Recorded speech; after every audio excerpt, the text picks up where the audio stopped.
Ho, ho, ho, come close, my merry friends. Pull your blankets up, wiggle your toes, and settle into a cozy little spot because tonight's story is about listening to that quiet voice inside you. Not the voice that says, maybe I should eat one more cookie. No, ho, ho, ho. Santa understood that voice too. Nope, this story is about a voice in your heart, the one that helps you choose kindness, courage, on a path that feels right. This story is called The Deer Who Followed His Heart. Deep inside a peaceful forest called Willow Bright Woods, there was a mountain. Morning sun slipped through tall trees like golden ribbons. There lived a young deer named Dorian. Dorian had soft brown fur, bright curious eyes, and legs that seemed slightly too long for the rest of them. When he ran, he was graceful. Well, most of the time. Sometimes his legs got so excited that they tried to arrive before the rest of them. One morning, Dorian tripped over a root, stumbled through a patch of daisies, and landed nose first beside a squirrel. The squirrel blinked. Dorian blinked. The squirrel said, Are you planting yourself? Dorian lifted his head covered in petals. Nope, he said, I was practicing a dramatic entrance. The squirrel nodded. Very dramatic. Needs less dirt. Dorian laughed, shook off the flowers, and trotted on. Now, Dorian lived with a herd of deer who loved tradition. Every young deer in Willow Bright Woods learned the same thing. Run fast, leap high, stay with the herd, follow the path, and every spring the young deer trained for the Great Meadow Dash, a race across the valley where the fastest deer earned a silver leaf medal. Everyone expected Dorian to race. His father had won the race. His older sister had won twice. His cousin Bramble claimed that he would have won, but a butterfly looked suspicious and distracted him. So of course everyone thought Dorian would train hard, run fast, and dream only of crossing the finish line. But Dorian's heart felt pulled somewhere else. While the others practiced racing through the meadow, Dorian often wandered towards the quiet side of the forest where the animals who needed help usually lived. He helped Mrs. Tumbles, the old hedgehog, gather berries he could no longer reach. He guided ducklings back to the pond when they waddled confidently in the wrong direction. He listened to birds who had lost their songs and foxes who had lost their socks.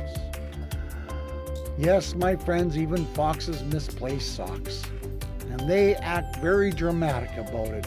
One afternoon, Dorian was supposed to be practicing long leaps with the other young deer. His sister Lilla stood nearby watching him. Come on, Dorian, she said, you need to jump further. Dorian looked at the log in front of him. I can jump? Well then jump. Dorian backed up, ran forward, and leaped. He cleared the log beautifully, then landed in a pile of leaves. From inside the pile came a tiny voice. Excuse me. Dorian jumped up. Oh, I'm sorry. A little mouse popped out wearing a leaf like a hat. I was using that pile for quiet thinking. Dorian lowered his head. Are you all right? I'm fine, said the mouse, but my thoughts are now scattered. Dorian felt bad. When Lilla sighed, Dorian helped the mouse gather little seeds and arrange the leaves back into a cozy pile.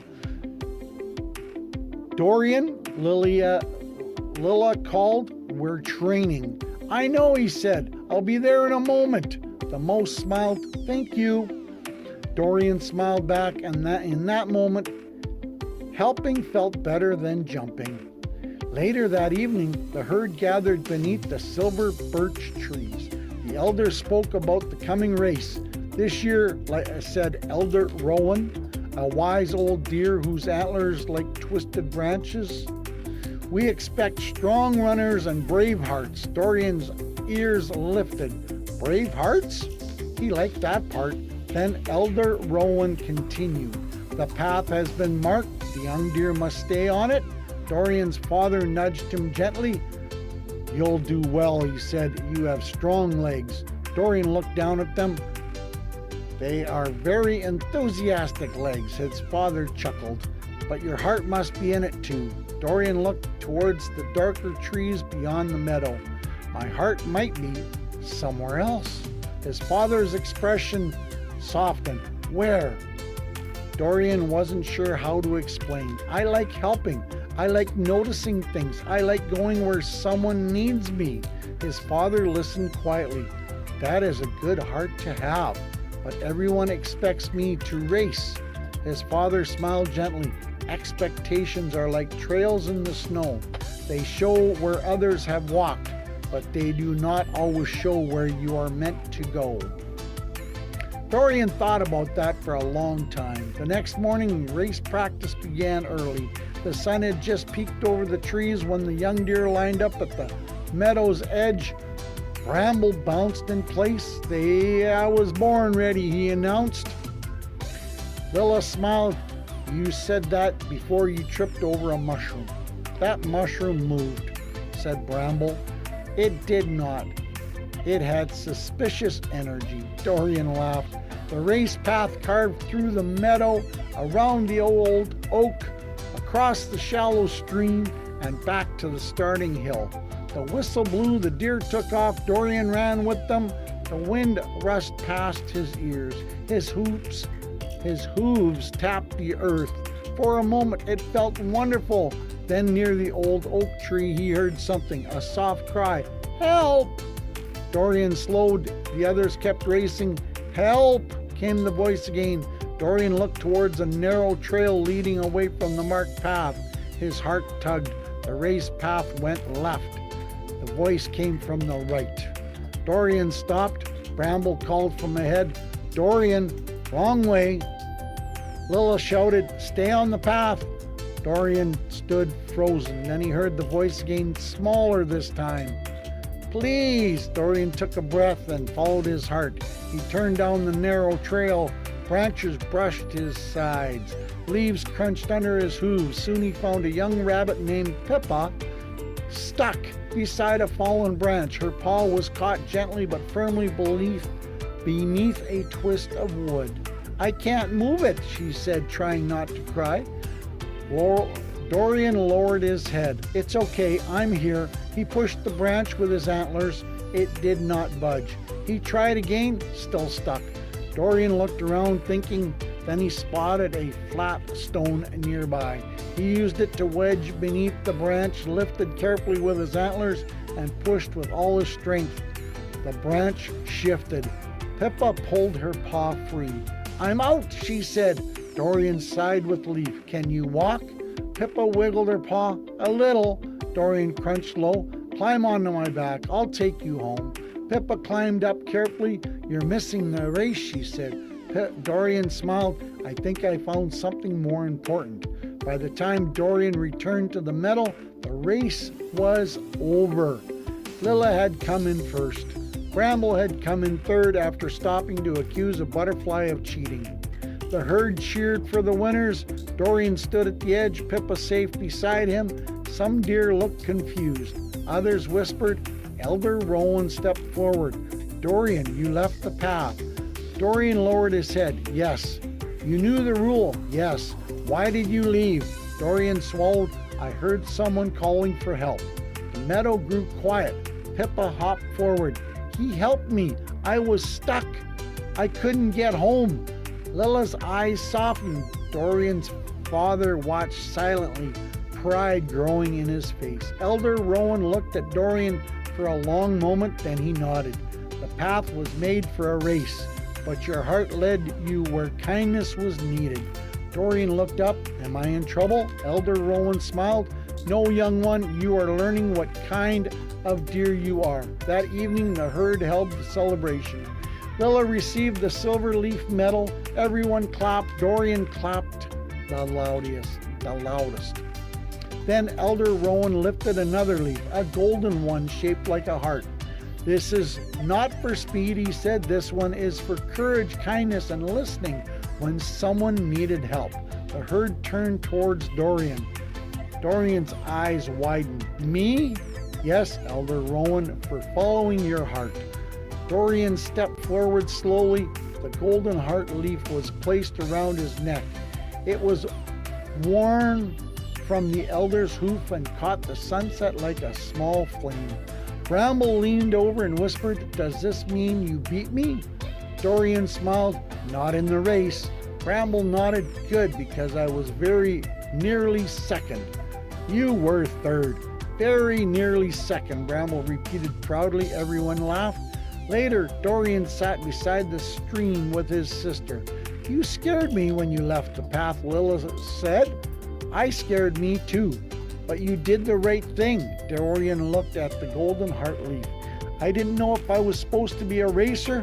Lilla bumped his shoulder gently. "Maybe you're supposed to be Dorian." He smiled. "That sounds like a big job." "It is," she said, "but you're already doing it." From that day forward, Dorian still trained with the herd. He still ran through the meadow. He still jumped logs like he had always checked first for quiet thinking mice. But he also became known throughout the willow bright woods as the deer who noticed, the deer who listened, the deer who helped. When ducklings wandered, Dorian guided them. When the hedgehog needed berries, Dorian reached them. When the young animals felt afraid, Dorian walked beside them. And when anyone said, "But this isn't the usual path," the animals smiled and said, "Sometimes the heart knows a better one." One summer evening, Dorian stood on the hill overlooking Willow Bright Woods. The meadow glowed gold beneath the setting sun. His herd grazed nearby. Birds sang softly in the trees. His father came to stand beside him. "You followed your heart," he said. Dorian nodded. "I was afraid people would think I failed." "Did you?"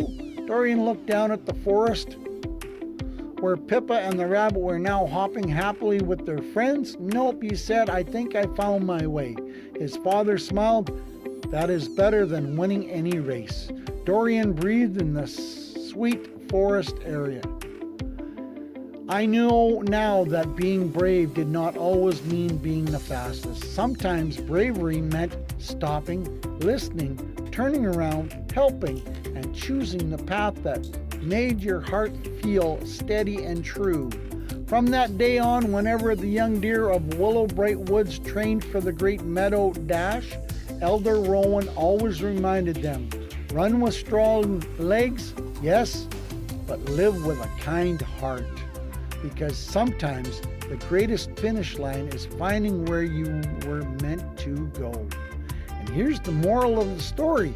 Following your heart means listening to the quiet voice inside that guides you towards kindness, courage, and what truly matters. Sometimes the path everybody expects us to take may not be the path where we are needed most. When we choose help, care, and the true to who we are, we discover that success is not always about winning or being first. Sometimes the greatest victory is becoming the person your heart already knows you can be.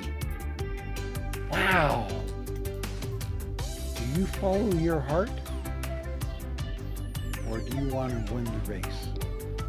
What a great story, ladies and gentlemen, boys and girls. I hope you liked it, because Santa's got some more coming up soon. Story time by Santa. Ho, ho, ho. Santa loves you.